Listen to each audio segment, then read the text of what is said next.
نحمده ونستعينه ونستغفره ونعوذ بالله من شرور أنفسنا ومن سيئات أعمالنا من يهده الله فلا مضل له ومن يضلل فلا هادي له وأشهد أن لا إله إلا الله وحده لا شريك له وأشهد أن محمدا عبده ورسوله صلى الله تعالى عليه وعلى آله وصحبه وسلم تسليما كثيرا أما بعد فقد قال الإمام البخاري رحمه الله تعالى باب من سأل وهو قائم عالما جالسا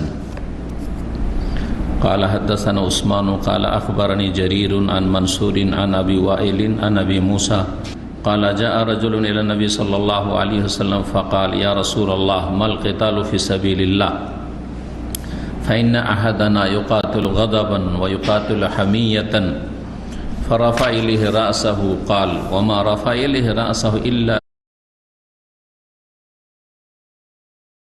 أنه كان قائما فقال من قاتل لتكون كلمة الله العليا فهو في سبيل الله عز وجل মহান আল্লাহর সমস্ত প্রশংসা যে আল্লাহ রাব্বুল আলামিন আমাদের উপর তার একমাত্র ইবাদত বন্দেগী করা ফরজ করেছেন। এক আল্লাহ রাব্বুল আলামিনের ইবাদত করতে হবে, সেটি সবচেয়ে বড় ফরজ কাজ, এবং তার সাথে শরীক স্থাপন করাকে সবচেয়ে বড় অপরাধ বলে আখ্যায়িত করেছেন।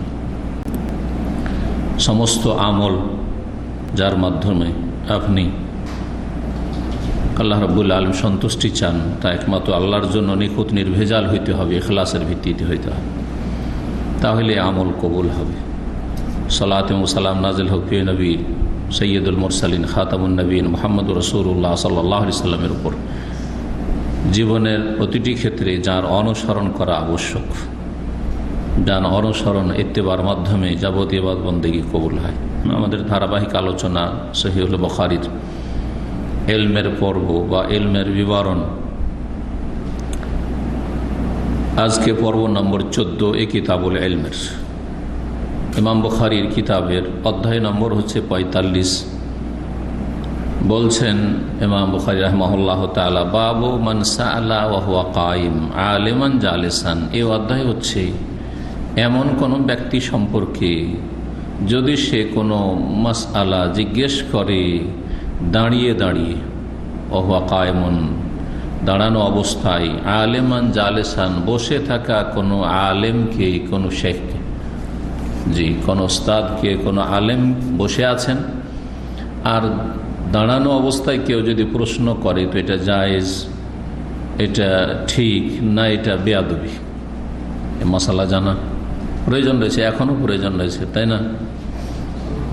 নিয়ম হচ্ছে যে বসে আছেন ওস্তাদ, আপনিও বসে থাকেন, কিন্তু কেউ যদি দাঁড়িয়ে হয়তো জায়গা পায় না, দাঁড়িয়ে আছে, জিজ্ঞাসা করলো, অথবা বসে আছে কিন্তু যাতে সবাই দেখে, যেমন বড় বড় আমাদের আলোচনাগুলিতে এরকম হয়, দুবাই বা বিভিন্ন দেশে দাঁড়িয়ে যায়, হ্যাঁ দাঁড়িয়ে গিয়ে জিজ্ঞেস করে, আবার মাইক ধরিয়ে দেওয়া হয় মাঝে মাঝে, হ্যাঁ জিজ্ঞাসাকারীকে একটা মাইক ধরিয়ে দেওয়া হয়, দিয়ে জিজ্ঞেস করে। তো জিজ্ঞাসাকারী যিনি ফতোয়া জিজ্ঞেস করছেন তিনি দাঁড়িয়ে, আর ওস্তাদ যিনি জবাব দিচ্ছেন তিনি বসে, এটা জায়েজ কি না, এর দলিল কি যদি জায়েজ হয়? তো একটি হাদিস নিয়ে এসছেন, হাদিস নম্বর 123। সাহাবী বর্ণনাকারী হচ্ছেন আবু মুসা আশআরী রাদিয়াল্লাহু তাআলা আনহু, প্রখ্যাত সাহাবী। তিনি বলছেন যে যা রাজুলুন ইলা নবী সাল্লাল্লাহু আলাইহি ওয়াসাল্লাম, জনৈক ব্যক্তি নবী সাল্লাল্লাহু আলাইহি ওয়াসাল্লামের কাছে একবার আসলো। ফাকালা, এসে জিজ্ঞেস করলো, ইয়া রাসূলুল্লাহ, হে আল্লাহ রাসূল সাল্লাল্লাহু আলাইহি ওয়াসাল্লাম, মাল কিতালু ফি সাবিলিল্লাহ, আল্লাহর রাস্তায় লড়াই বলতে কি বোঝায়? আল্লাহর রাস্তায় সশস্ত্র লড়াই, যুদ্ধ বলতে কি বোঝায়? যুদ্ধ আম কথা, লড়াই আম কথা, কিন্তু আল্লাহর রাস্তার লড়াই, যেই ব্যক্তি আল্লাহর রাস্তায় লড়াই করলো সে ফজিলত পাবে। এ ভিন্ন অন্য কোনো উদ্দেশ্যে গরজে যদি লড়াই হয় তাহলে কোনো সওয়াব পাবে না, বরং সেটা বিপদ নিয়ে আসবে ইহকাল পরকালের। মাল কিতালু ফি সাবিলিল্লাহ, আল্লাহর রাহে সশস্ত্র লড়াই বলতে কি বোঝায়, সেটা কি জিনিস? মা মানে কি, মা মানে কি? জি, ফাইন্না আহাদানা ইউকাতিলু গাদাবান ওয়া ইউকাতিলু হামিয়াতান, কারণ আমাদের মধ্যে কেউ কেউ আছে যে রাগের বশবর্তী হয়ে লড়াই করে, রেগে গেছে, সেই জন্য কাফেরের বিরুদ্ধে লড়াই করে। যদি রাগ না থাকতো, ওই কাফের সাথে যদি বন্ধুত্ব থাকতো, যেমন এখন অধিকাংশ মুসলিমদের অবস্থা, ও খাতিরের উপর নির্ভরশীল। যার সাথে খাতির আছে সেই আপন, সে কাফের হইলেও, আল্লাহর দুশ্মন হইলেও, নবীর দুশ্মন হইলেও, ইসলামের দুশ্মন হইলেও, হ্যাঁ, শিরক বিদআত করলেও ওর সাথে দোস্তি আছে। ও আমার চাইতে কাছের অনেক লোকের, অথচ সেই আকীদার, কিন্তু সেই আকীদার আমি আপনি, তারপরেও আমার সাথে আপনার সাথে খাতির নাই, সেই জন্য কিছুই নেই, ব্যাস। জাতিতে মুসলিম, সেও মুসলিম, মুসলিম, এতটুকু হয়তো, এর বেশি কিছু না। কিন্তু একটা কবর মাজার পূজারী, একটা বেদিন, একটা নাস্তিক, মুনাফিক অথবা কাফের সাথে ওর আন্তরিকতা, রাত দিন তার লেনদেন, খাওয়া দাওয়া, বিবাহ শাদী, সুখ দুঃখ কোনো কিছুই পার হয় না তার, ওদেরকে সাথে না রাখলে। এই হলো পার্থিব সম্পর্ক। তো এইরকম অনেকে রাগের বশবর্তী লড়াই করে, রেগে গেছে সেই জন্য লড়াই করলো। ওয়ায়কাতুল হামিয়াতান, আবার কেউ কেউ আমাদের মাঝে আছে যে আত্মমর্যাদা বোধ নিয়ে পক্ষপাতিত্ব করে লড়াই করে। হামিয়া কোরআনের ভাষায় সূরাতুল ফাতিহা হামিয়াতুল জাহিলিয়া বলা হয়েছে, জাহিলি যুগের আত্মমর্যাদা বোধ। যদি ইসলামী আত্মমর্যাদা বোধ, ইসলামী গায়রাত হয়, তাহলে তো প্রশংসিত। গুনাহ দেখলে রাগান্বিত হওয়া, পাপীকে দেখলে, পাপ করতে দেখলে রাগান্বিত হওয়া আল্লাহ সন্তুষ্টির জন্য, এবং অন্যায়ের প্রতিবাদ করা, পাপের প্রতিবাদ, শিরক বিদআত দেখলে বড় কষ্ট হওয়া এবং যতটা সম্ভব প্রতিবাদ করা, এটা তো হচ্ছে হামিয়া ইসলামিয়া। তো ইসলামী দৃষ্টিকোণ থেকে যদি হামিয়াত হয়, আত্মমর্যাদা বোধ হয়, তাহলে খুব ভালো জিনিস, প্রশংসিত। কিন্তু যেটা নিন্দনীয় সেটা হচ্ছে জাহিলি যুগের কি আত্মমর্যাদা বোধ, অথবা পক্ষপাতিত্ব, সহজ ভাষায় পক্ষ নেওয়া। সেটা কি? আমার বংশের, আমার গতিয়া, হ্যাঁ, আমার এর সাথে রক্তের সম্পর্ক আছে, আমার গ্রামের ছেলে, আমার ডিস্ট্রিক্টের, কুমিল্লা, এ নোয়াখালী, এ চিটাগাং, আর সিলেটি, আমিও সিলেটি, সেও সিলেটি, আছে না নেই? আমার দেশি, আমার ভাষাভাষী, যে অপরাধী হইলেও তার অপরাধকে লুকিয়ে রাখা, হ্যাঁ, আর খারাপ হইলেও তার পক্ষে থাকা, এটা হচ্ছে হামিয়াতুল জাহিলিয়া, যা নিন্দনীয়। যেটা হচ্ছে জাহিলিয়াত, হ্যাঁ, জাহিলিয়াতের চরিত্র, জি, অনসুর আখাকা জালেমান ও মাজলুমান, এটা প্রবাদ ছিল জাহিলি যুগের, যে তোমার জাত ভাই যদি হয়, তোমার বংশের হয়, তোমার রক্তের ভাই হয়, তাহলে তার সাহায্য করো। জুলুম করলেও সাহায্য করো, মার, মার বললেও, ও আপনার আত্মীয় বলেছে মার, মার, তাই না? দেখা দেখি নেই যে কিসের জন্য মারামারি করছে, কে জালেম। আর যদি পর হয় আর তার উপর নির্যাতন হয়, তার পাশে দাঁড়াবেন না, না, এটা হচ্ছে জাহিলি যুগের কথা। জালেম হইলেও সাহায্য করো ভাইয়ের, আর মজলুম, হ্যাঁ, হইলেও সাহায্য করো। ইসলাম এর ইসলামিক অর্থ তাতে দিয়ে দিয়েছে যে জালেমের সাহায্য করতে হবে কি করে? তাকে তার জুলম থেকে, অত্যাচার থেকে বাধা দিয়ে, প্রতিহত করে, জুলম করতে দেবো না। আর মজলুমের সাহায্য করতে হবে, নির্যাতিত সাহায্য করতে হবে তার পাশে দাঁড়িয়ে, তার পক্ষ হয়ে। জি, এটা ইসলামিক অর্থ। কিন্তু জাহিলি অর্থ কি ছিল? তোমার বংশের হইলেই হলো, সে জুলুম করলো তার সাথে, আর মার খেলেও তার সাথে, মারলেও তার সাথে, মার খেলেও তার সাথে, বাড়াবাড়ি করলেও তার সাথে, আর তার বিরুদ্ধে কেউ যদি বাড়াবাড়ি করে তো সাথে। কেউ কেউ আবার লড়াই করে কিসের জন্য? পক্ষপাতিত্বের জন্য। আরে আমার নবী কুরাইশের, নবীর জন্য না, কুরাইশের, আমি কুরাইশের, বোঝা গেছে? এটা উদাহরণ সরাসরি নেন, একবারে ইসলামের খাতিরে নেই। জি, সে হাশেম গোত্রের, আমি হাশেম গোত্রের, আরে তিনি আরবি, আমি আরবি, বোঝা গেছে না? না না না, এটা কোনো ফজিলত নেই, জাহান্নামে যেতে হয়। এইরকম লড়াই করে জাহান্নামে যেতে হয়, এটা ফিসাবিল্লাহ নয়। আমাদের মাঝে কেউ কেউ আছে ইউকাতুল গাযাবান, রাগের বশবর্তী লড়াই করে, ওয়াইকাতুল হামিয়াতান, আত্মমর্যাদা বোধ নিয়ে, পক্ষপাতিত্ব নিয়ে লড়াই করে। ফারাফাই ইলাইহি রাসাহু, তখন রাসূলুল্লাহ ওই লোকটার দিকে মাথা উঠিয়ে দিল। বসে থাকা অবস্থায় যদি মাথা উঠিয়ে জিজ্ঞাসা করে, সেটা জিজ্ঞাসা করতে তার দিকে উত্তর দেওয়ার জন্য কি করলেন? মোবারক চেহারা উঁচা করলেন, মাথাটা একটু উঠালেন। কেন উঠালেন? কালা বর্ণনাকারী বলছেন আবু মুসা আশআরী, ওমা রাফা ইলাইহি রাসূল, রাসূলুল্লাহ সাল্লাল্লাহু আলাইহি ওয়াসাল্লাম ওই লোকটার দিকে মাথাটাও কেন উঠালেন? ইল্লা আন্নাহু কানা কায়মান, যেহেতু সে দাঁড়িয়েছিল। জিজ্ঞাসা যখন করছিল যে মাল কিতালু ফি সাবিলিল্লাহ, আল্লাহর রাস্তার লড়াই কোনটা, তাহলে নিশ্চয়ই সেই লোকটি কি ছিল? দাঁড়ানো অবস্থায় ছিল। ফাকালা, অতঃপর রাসূল বললেন, মান কাতালা লিতাকুনা কালিমাতুল্লাহি আল উলিয়া ফাহুয়া ফি সাবিলিল্লাহি আযজা ওয়া জাল্লা, যেই ব্যক্তি লড়াই করবে এই উদ্দেশ্যে যে যাতে করে লিতাকুনা হয় কালিমাতুল্লাহি, আল্লাহর কালিমা, লা ইলাহা ইল্লাল্লাহ, আল্লাহর কালিমা হচ্ছে আল কোরআনুল কারীম, আল্লাহর কালিমা হচ্ছে ওহীর বিধান, কোরআনের বিধান, হাদিসের বিধান, সহিহ সুন্নাহ, শিরক বিদআত বিলুপ্ত হোক, জি, তাওহীদ প্রতিষ্ঠা হোক, এক আল্লাহর ইবাদত হোক, এক আল্লাহর আনুগত্য হোক, জীবনের প্রতিটি ক্ষেত্রে দ্বীন ইসলামের প্রচার প্রসার হোক এবং দ্বীন ইসলাম পালন করা হোক, আর কুসংস্কার দূর হোক, পাপ দূর হোক, নেকির প্রচার প্রসার ঘটুক। এগুলি হচ্ছে কি? আল্লাহর কালিমাকে উঁচা করার উদ্দেশ্য। মূল হচ্ছে লা ইলাহা ইল্লাল্লাহ, তাওহীদ, আর এগুলি হচ্ছে তার শাখা প্রশাখা।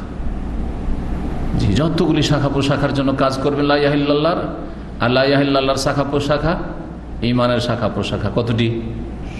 70-এর বেশি। সুতরাং 70-এর বেশি যতগুলি ভালো কাজ আছে, ভালো কাজগুলিও ইসলামের শাখা প্রশাখা। আর মন্দ কাজ থেকে বেঁচে থাকা, বাঁচিয়ে রাখার চেষ্টা করা, এইটাও ইসলামের শাখা প্রশাখা। যেমন আমর বিল মারুফ ইসলামের একটি শাখা, তেমন নাহি আনিল মুনকার, ভালো কাজের উপদেশ দেওয়া, আদেশ দেওয়া, ভালো কাজের প্রচার প্রসার ঘটানো যেমন ইসলামের ঈমানের শাখা, তেমনি অন্যায় কাজে বাধা দেওয়া, অন্যায়কে নির্মূল করা, সমাজ থেকে মুছে ফেলা, এটিও ঈমানের শাখা। আপনার বাড়িতে যেমন নেকির কাজ হবে, এটা যেমন ঈমানের শাখা, তেমন আপনার বাড়ি থেকে পাপ বিলুপ্ত হবে, নিশ্চিহ্ন হবে, কোনো পাপ থাকবে না, পাপই থাকবে না। হিদায়াত করতে হবে, সোজা পথে নিয়ে আসতে হবে। তার 3টা স্তর রয়েছে। যে স্তরে আপনি আছেন ওই স্তরে কাজ করবেন, বল প্রয়োগ করে না, কথার দ্বারা না, অন্তর থেকে ঘৃণা করে প্রতিবাদ। কোন স্তরে আছেন, যে স্তরে আছেন সেই স্তরে কাজ করতে হবে। আপনি তার উপর স্তরে গেলে হবে না, আর উপর স্তরে পাচ্ছেন, নিচে স্তরে নামলে হবে না। সরকার প্রশাসন তার হাতে ক্ষমতা আছে, যদি বলে শুধু দেশবাসীকে তোমরা বাবা নামাজ পড়ো, চলবে শুধু, এটা যথেষ্ট নয়, বল প্রয়োগ করতে হবে। তোমরা শিরিক করিও না, এটা যথেষ্ট না। তোমরা নবীর অবমাননা করিও না, এটা যথেষ্ট না। বল প্রয়োগ করা সরকার ক্ষমতা আছে, শুধু বল প্রয়োগ করে। যেই ব্যক্তি লড়াই করবে কিসের জন্য? লিতাকুনা কালিমাতুল্লাহি আল উলিয়া, যাতে করে আল্লাহর কালিমা, আল্লাহর কালিমার অর্থ বুঝতে পারলেন, হ্যাঁ, মূল কালিমা লা ইলাহা ইল্লাল্লাহ। আর এই লা ইলাহা ইল্লাল্লাহর প্রতিষ্ঠার জন্য ওহী নাযিল হয়েছে, কোরআনে কারীমের ওহী আর রাসূলের হাদিসের ওহী সাল্লাল্লাহু আলাইহি ওয়াসাল্লাম। আল্লাহর কালিমা, কোরআন এবং হাদিসের কথা, ওহীর কথা উঁচা হবে, হে আল উলিয়া, সেটাই উঁচা হোক, সেটাই উন্নীত হোক, সব জায়গায় তার প্রচার প্রসার। জি, ফাহুয়া ফি সাবিলিল্লাহ, তাহলে সে আল্লাহর রাস্তায়। এই সৎ নিয়ত যদি থাকে যে আল্লাহর কালেমা শক্তিশালী হোক, আল্লাহর দ্বীন শক্তিশালী হোক, দ্বীন ইসলাম শক্তিশালী হোক, হ্যাঁ, তারপরে ওহীর বিধান শক্তিশালী হোক, কোরআন সুন্নাহর প্রচার প্রসার ঘটুক, শিরক বিদআত কুসংস্কার মানব রচিত বিধান নিশ্চিহ্ন হয়ে যাক মানব জাতি থেকে। মানব জাতি আল্লাহর গোলাম, সুতরাং সবাই আল্লাহর গোলামি করুক, আর মানুষের গোলামি, সৃষ্টির গোলামি থেকে মুক্তি লাভ করুক। জি, তাহলে এই উদ্দেশ্যে যদি লড়াই হয় তাহলে সেটা কি হবে? ফি সাবিলিল্লাহ, আল্লাহর রাস্তার লড়াই হবে। কিন্তু সশস্ত্র লড়াইয়ের জন্য শর্ত রয়েছে, তার জন্য নেতৃত্ব থাকতে হবে, যাতে করে আপনাকে আমাকে প্রোটেকশন দিতে পারে, পিছনে থাকে ডিফেন্সের জন্য।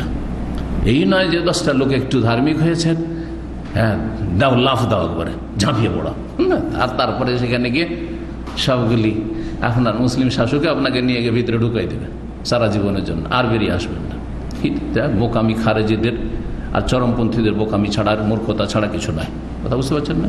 জি হ্যাঁ, এই জন্য নেতৃত্ব শর্ত রয়েছে। সহিহ বুখারীর হাদিস রয়েছে, আল্লাহ যদি বুখারী খতম করার তৌফিক দেয় তো একটা অধ্যায় আসবে, ইন্নামাল ইমামু জান্নাতুন, ইমাম মুসলিম শাসক হচ্ছে ঢাল, ঢাল দিয়ে দুশমন থেকে নিজেকে আত্মরক্ষা করা, ঢাল। জি, ঢালের মতো। ইউকাতাল মিন ওয়ারাহি, ইমামের নেতৃত্বে, মিন ওয়ারাহি, তার পেছনে থেকে ইমাম আছে, সামনে সে সরাসরি সামনে থাক সশরীরে, যেমন এক যুগ হইত, হ্যাঁ, আর না হইলে পিছনে কখনো কখনো সামনে থাকতে পারি, কখনো আছে মানে হুকুমের দ্বারা সামনে আছে, কিন্তু পিছনে আমরা থাকি পেছনে, নেতৃত্বে আছে।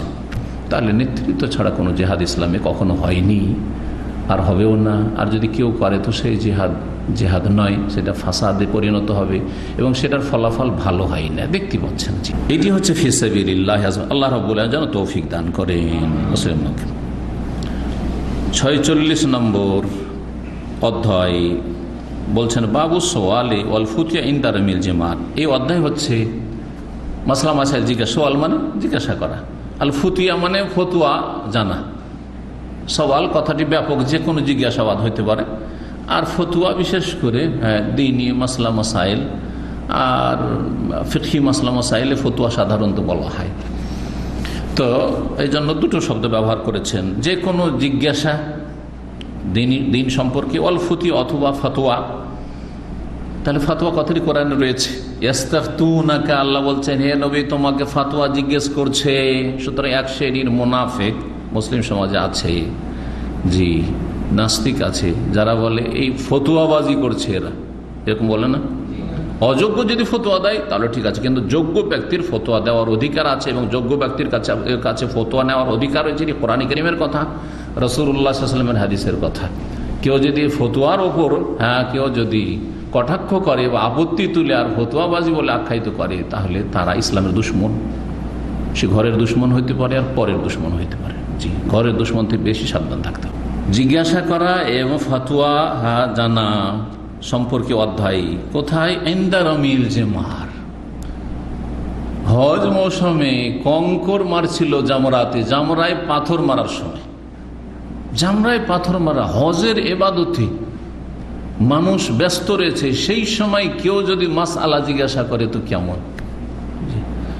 যেহেতু হাদিসটা এই মর্মে রয়েছে যে রাসূলুল্লাহ সাল্লাল্লাহু আলাইহি সাল্লামকে কঙ্কর মারার সময় ওই জায়গায় জনৈক ব্যক্তি মাসআলা জিজ্ঞেস করেছিল, সেই জন্য এইভাবে অধ্যায় কায়েম করেছেন। কিন্তু এখান থেকে আপনাকে ইস্তেমবাদ করতে হবে যে কেউ কোনো এবাদত বন্দেগীতে মশগুল আছে, এমন এবাদত বন্দেগী যেখানে কথা বলা জায়েজ, যেমন পাথর মারার সময় কথা বলা জায়েজ, সওয়াল করাও জায়েজ, ফতোয়া জিজ্ঞেস করাও জায়েজ, আর ফতোয়ার উত্তর দেওয়াও জায়েজ। সুতরাং এইরকম ইবাদত বন্দেগীতে যদি কোনো আলেম, কোনো মুফতি ব্যস্ত থাকেন, লেগে থাকেন, সেই সময় মাসআলা জিজ্ঞেস করা কেমন, এইটার বৈধতা বা অবৈধতা প্রমাণ করার জন্য অধ্যায় নিয়েছেন। অধ্যায় ওপেন, এই অধ্যায় হচ্ছে এইরকম। এখন উত্তরটা হাদিসে পাবেন, ইমাম বুখারী তরিকা কি অধিকাংশ ক্ষেত্রে উত্তর অধ্যায় পাবেন না, অধ্যায়ের পরে হাদিসটা পড়বেন, তখন উত্তর পাবেন যে হাদিসে জায়েজ বলা হচ্ছে না জায়েজ বলা হচ্ছে, প্রমাণ আছে না নেই, সেখান থেকে আপনাকে উত্তর নিতে হবে। আর কখনো কখনো অধ্যায়ে মাসালাটি উল্লেখ করে দিয়েছেন যে এটা জায়েজ বা এটা না জায়েজ, তাহলে অধ্যায় থেকে জানতে পারলে, আর তারপরে দলিল জানতে হলে দলিল আপনি দেখেন তারপরে যে হাদিসুল বাব বা অধ্যায়ের আন্ডারে যে হাদিস এসছে। তাহলে আমি যে বললাম যে এমন ইবাদত যাতে কথা বলা যায়, সালাত অবস্থায় কেউ যদি মাসলা জিজ্ঞেস করে, জিজ্ঞাসাকারী সালাত পড়ছে, চলবে? হ্যাঁ, জিজ্ঞাসা করি সালাতের বাইরে আছে, কিন্তু মুফতি সাহেব আলেম নামাজ পড়ছেন, সালাত আদায় করছেন, জায়েজ? চলবে না। জিজ্ঞাসা করাও জায়েজ না, উত্তর দেওয়া জায়েজ না, তিনটা ঠিক না। কিন্তু তওয়াফ অবস্থায়, রামিয়া জামাতে তওয়াফ অবস্থায় মাসলা জিজ্ঞেস করছে, আমাদের কত লোক জিজ্ঞেস করতে থাকে তওয়াফ অবস্থায়। সাফা মারোয়ার সাইয়ের অবস্থায়, সাফা মারোয়ার সাই করছি, বহুবার এরকম হয়েছে। একবার দেখছি এক লোক ফ্যামিলি নিয়ে এসে আরো সাফার ওপর এসে জিজ্ঞেস করছে যে কোনখান থেকে শুরু করবো, জানি না যে কোনখান থেকে শুরু করতে হবে। আর মনে হচ্ছে প্রথমে এসছে, অথচ বয়স 40-এর কাছাকাছি, 35 থেকে 40 হবে, এমনও কেউ আছে। তো যাই হোক, এইরকম জায়েজ রয়েছে। এক কথায় ব্যস্ততার সময়ও মাসলা মাসায় জিজ্ঞাসা করা যেতে পারে। জিজ্ঞাসাকারী ব্যস্ত, অথবা যাকে জিজ্ঞাসা করা হচ্ছে তিনি ব্যস্ত। দিনের কাজে ব্যস্ততার সময় যদি জিজ্ঞাসা করা যায়, তো দুনিয়ার কাজে যদি কেউ ব্যস্ত থাকে তো জিজ্ঞাসা করা যাবে না? যাবে না, জিজ্ঞাসা করা যাবে। জি, সে আদবের সাথে যে এই সময়, ব্যস্ততার সময় আমি একটা মাসলা জিজ্ঞেস করতে পারি কি? হাদিস আব্দুল্লাহ বিন আমর বিন আস রাদিয়াল্লাহু তাআলা আনহু থেকে বর্ণিত, তিনি বলেন রাআইতুন নবী সাল্লাল্লাহু আলাইহি ওয়াসাল্লাম জামারাহ, আমি নবী সাল্লাল্লাহু আলাইহি ওয়াসাল্লামকে জামরার কাছে দেখেছি, ওহুয়া ইউস আল, তাকে জিজ্ঞাসা করা হচ্ছিল। একজন আসছে জিজ্ঞেস করেছে, আর একজন আসছে জিজ্ঞেস করছে, তাকে জিজ্ঞাসা করা হচ্ছিল। মাসলা মাসের লোকেরা জিজ্ঞাসা করছে, তিনি জামরায় পাথর মারতে এসছেন আর ওখানেই লোকেরা জিজ্ঞাসা করা শুরু করেছে মাসলা মাসাইল। ফাকাল রাজুলুন, জনক ব্যক্তি বলল, ইয়া রাসূলুল্লাহ, হে আল্লাহর রাসূল, নাহারতু কাবলান আরমি, আমি কঙ্কর মারার আগেই কুরবানি জবাই করে ফেলেছি। তো এখন কি হবে? জায়েজ কাজ করেছি না না জায়েজ কাজ করেছি? আমাকে কি দম দিতে হবে, হ্যাঁ নাকি? হ্যাঁ, তাহলে এখান থেকে একটি মাসআলা আমরা জানবো এই হাদিস থেকে, যে মাসআলার নাম হচ্ছে যে আমালুল হজ্জে তরতিবুন ফি আমালিল হজ্জ বা তরতিব ফি আমালিল হজ্জ, হজের কার্যাবলীগুলিতে পর্যায়ক্রম বজায় রাখাটা ওয়াজিব না মুস্তাহাব? ফিকহি মাসলা। হজের যে কাজগুলি রয়েছে, বিশেষ করে 10 তারিখে যেহেতু 5টি কাজ রয়েছে, এই কাজগুলির মধ্যে তরতিব মানে সিরিয়ালিটি বজায় রাখা, বহাল রাখা ফরজ ওয়াজিব নাকি সুন্নাত মুস্তাহাব?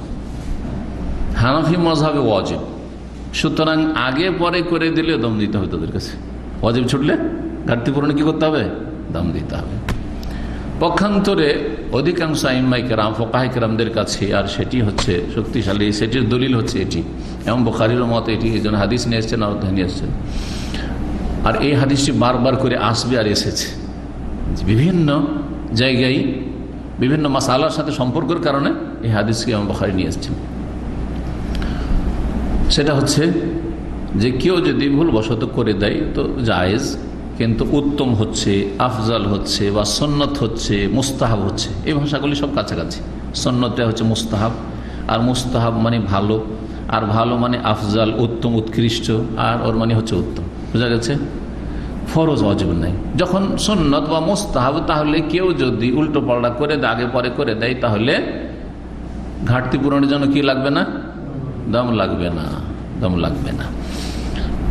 ভুলবশত মাসালা জানে না হয়তো, অথবা কার্যবশত সামনে পেয়ে গেল এখানেই কুরবানি গাহ, আর এখানে ভিড় ভাড় নেই, আরে চলো কুরবানিটা আগে করে দিই, পাথর মারার জায়গা তো দূরে আছে, অত ঘুরে আসা আরো 3 কিলোমিটার হাঁটতে হবে। মুআইসিম আজকাল যে কুরবানির জায়গা রয়েছে, আমরা নিজে যে জবাই করেছি, এখন নিজে জবাই করতে দেয় না, আর ভিতরে ঢুকতেও দেয় না, বাইরে কাউন্টারে ওখানে গেলেও পয়সা দেন, আর তারপরে ভিতরে জবাই করে আপনি গোস্ত নেবেন, গোস্ত সুন্দর করে দিয়ে দিচ্ছে আপনাকে।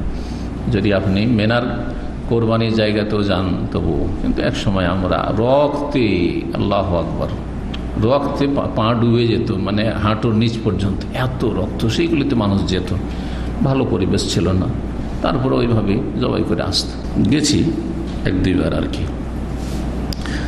প্রতিবার যাওয়া সম্ভব হয়নি, অনেক দূরেও আর কষ্টকর। ঠিক। তো কি মাসলা জানলাম আমরা? যে হজের কার্যাবলীগুলি, 10 তারিখে কার্যাবলীগুলির তরতিব পর্যায়ক্রম বহাল রাখার হুকুম। জি, ইখতিলাফি মাসআলা, কিন্তু সঠিক মাসআলা জানলেন। এখন হাদিস দেখেন।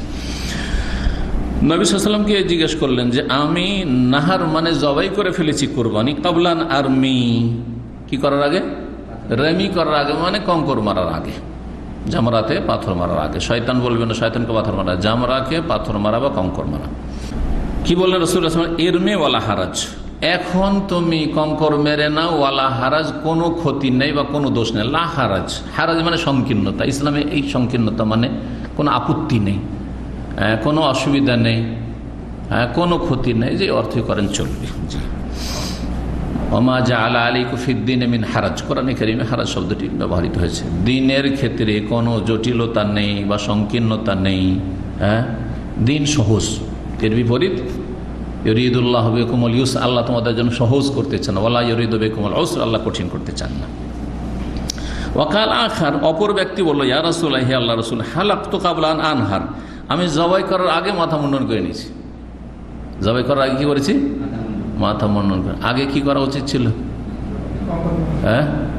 তরতিবগুলি তাহলে আগে শুনেন না। প্রথম কাজ, এই 5টা কাজের 5টা কাজ সেই দিন। জি, প্রথম কাজ হচ্ছে আপনি সকালবেলা যখন আসলেন মুজদালিফা থেকে মেনায়, যেহেতু মেনা পার করে এসে আপনার মেনার শেষ দিকে হচ্ছে এই জামারাতগুলি মক্কার দিকে, আর মক্কার বিপরীত দিকে হচ্ছে মুজদালিফা আপনার মিনা থেকে। তো মুজদালিফা থেকে আসলেন, মেনা ক্রস করে এসে মেনার শেষ প্রান্তে হচ্ছে মেনার ভিতরেই জামরাত। জামরাত 3টা জামরা শেষ মানে মেনা শেষ। তারপরে একটু নিচে নাম বলে দেখবেন যে জামরা এন্ড লেখা আছে, নেহায়াতুল জামরা। 10 তারিখে পাথর মারতে হবে প্রথম। কোনটাকে পাথর মারতে হবে? বড়টাকে। 10 তারিখে 3টাকে নয়, কিন্তু 10 তারিখে হ্যাঁ একটাকে, বড়টাকে। বড়টা কোথায় আছে? সব শেষে। প্রথমটা ছেড়ে দিবেন, উস্তা মাঝখানটা ছেড়ে দিবেন শেষ দিকে, মক্কার দিকে যেটা। আর ওখানে দোয়াও নেই, কোনো দিনই দোয়া নেই, সেই দিনও নেই, তারপরে দোয়া নেই। 11 তারিখ, 12 তারিখ, 13 তারিখ। প্রথম কাজ রমি করা, কঙ্কর মারা। দ্বিতীয় কাজ হচ্ছে কোরবানি করা, যদি নিজের হাতে করতে চান। জি। তৃতীয় কাজ হচ্ছে হ্যাঁ মাথা মুন্ডন করা। 4 নম্বর কাজ হচ্ছে তাওয়াফ করা, তাওয়াফে ইফাজা বা তাওয়াফে জিয়ারা, ওর কয়েকটি নাম হলে তাওয়াফে ফরজ, হ্যাঁ তাওয়াফে রুকুন, তাওয়াফুল হজ, হজের তাওয়াফ এটি। 5 নম্বর কাজ হচ্ছে সাফা মারওয়া সাই করা, যদি হ্যাঁ কি সাই যদি না করে থাকে তাওয়াফে কুদুমের সময়। তো যদি হজে তামাত্তু করে তাহলে তো সাই দুটো, কারণ সেপারেট হয়ে গেছে, উমরা আলাদা হয়ে গেছে, এখানে হজ আলাদা হচ্ছে 8 তারিখে ইহরাম বেঁধে, তাহলে দুইবার সাই। কিন্তু হজে কেরান অথবা ইফরাদ যদি করে, আর প্রথম যখন তাওয়াফে কুদুম মক্কা এসে তাওয়াফ করেছিল তখনই যদি সাফা মারওয়ার সাইটা তাওয়াফের সাথে সাথে করে নিয়ে থাকে, তো একটি সাই যথেষ্ট সঠিক মতে, যদি বিষয়টি তো ইখতিলাফ রয়েছে। হানাফি মযহাব বলছে না, দুটো করতে হবে। কেরান করলেও কি করতে হবে? হ্যাঁ দুটো সাফা মারওয়া সাই করতে হবে। প্রথম যে তাওয়াফে কুদুম কেরানকারীর জন্য অথবা ইফরাদকারীর জন্য, সেটা কিন্তু ফরজ না, কারণ সেখানে কেরান হইলে তো উমরা একসাথে হয়ে গেছে, সেজন্য সেটি সুন্নাত। ইফরাদ হইলে শুধু হজের নিয়ত করছেন, আর আসল যেটা ফরজ তাওয়াফ সেটা হচ্ছে 10 তারিখের তাওয়াফ, সুতরাং সেটি হচ্ছে সুন্নাত তাওয়াফ। এক শ্রেণীর লোকেরা খুব বড় ভুল করে হাজিরা, ওই প্রথমখানে হজে কেরানের নিয়ত করে। কারণ হানাফি মযহাবে উত্তম হচ্ছে হজে কেরানের নিয়ত করে, আর এরা অবস্থায় কষ্ট করে থাকে, বাংলাদেশ থেকে এসছে, ভারত থেকে এসছে, আর প্রথমখানে যে তওয়াফ করে নিয়েছে মনে করে যে ওই তওয়াফই যথেষ্ট। তখন একটু ভিড়ভাড় কম ছিল যখন প্রথমে এসছে, ওই যে তওয়াফ করে নিয়েছে, আর এরা অবস্থায় আছে। 10 তারিখ আর তওয়াফ করে না, বলছে তওয়াফ তো হয়ে গেছে। সাফা মারওয়ার সাই ক্ষেত্রে চলবে, কিন্তু তওয়াফের ক্ষেত্রে চলবে না। তওয়াফ 10 তারিখের আগে এই তওয়াফ চলবে না, এই তওয়াফকে এগিয়ে নেওয়া যায় না, 10 তারিখেই করতে হবে। পিছিয়ে দেওয়া যায় কার্যবশত, যদিও উত্তম হচ্ছে 10 তারিখে করা, কিন্তু এগিয়ে নেওয়া যায় না। অনেক হাজি ভিআইপি হাজির এরকম ভুল কাজ করে, না না না এত ভিড়ে 10 তারিখ 11 তারিখ 12 তারিখ আমি করতে পারবো না, আমার আগেরটা করে নিচ্ছি, ওইটি যথেষ্ট।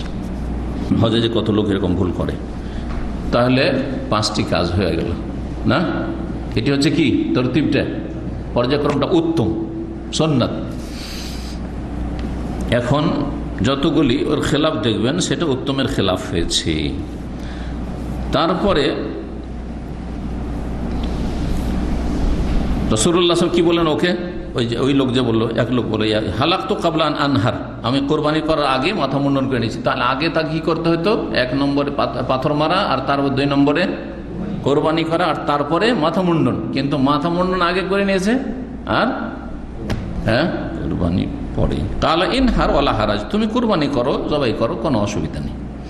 ফামাসুইলা আন শাইইন কুদ্দিমা ওয়া আখির, সেই দিন যে কোনো বিষয় সম্পর্কে জিজ্ঞাসা, 10 তারিখের আমলগুলি সম্পর্কে, কর্মগুলি সম্পর্কে যে কোনো জিজ্ঞাসা হয়েছে, কুদ্দিমা ওয়ালা আখির, হয় এগিয়ে দেওয়া হয়েছে, পরে করা উচিত ছিল, ওয়ালা আখির অথবা আগে করা উচিত ছিল, পিছিয়ে দেওয়া হয়েছে, পরে করে দেওয়া হয়েছে।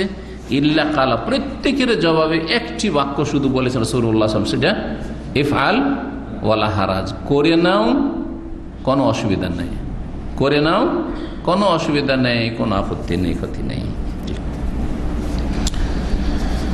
47 নম্বর অধ্যায়, ইমাম বুখারী রাহিমাহুল্লাহ এই অধ্যায় কায়েম করেছেন কোরআনে কারীমের একটি আয়াত দিয়ে, সূরাতুল ইসরা, সূরা বনী ইসরাঈলের আয়াত নম্বর 85, যেখানে ইলমের কথা রয়েছে, যে মানুষকে সামান্যতম জ্ঞান দেওয়া হয়েছে। ওই আয়াতটি রূহ সম্পর্কে যখন জিজ্ঞেস করা হয়, ওয়াসআলুনাকা আনির রূহ, হে নবী তোমাকে লোকেরা জিজ্ঞেস করে, ইহুদিরা জিজ্ঞেস করেছিল যে নবী কিনা পরীক্ষা করো। 3টি প্রশ্ন, তার একটি প্রশ্ন ছিল রূহ সম্পর্কে, যে তাওরাতে যে রূহের কথা আছে ওর সাথে মুহাম্মদ সাল্লাল্লাহু আলাইহি ওয়াসাল্লামের কথা মিলছে কিনা।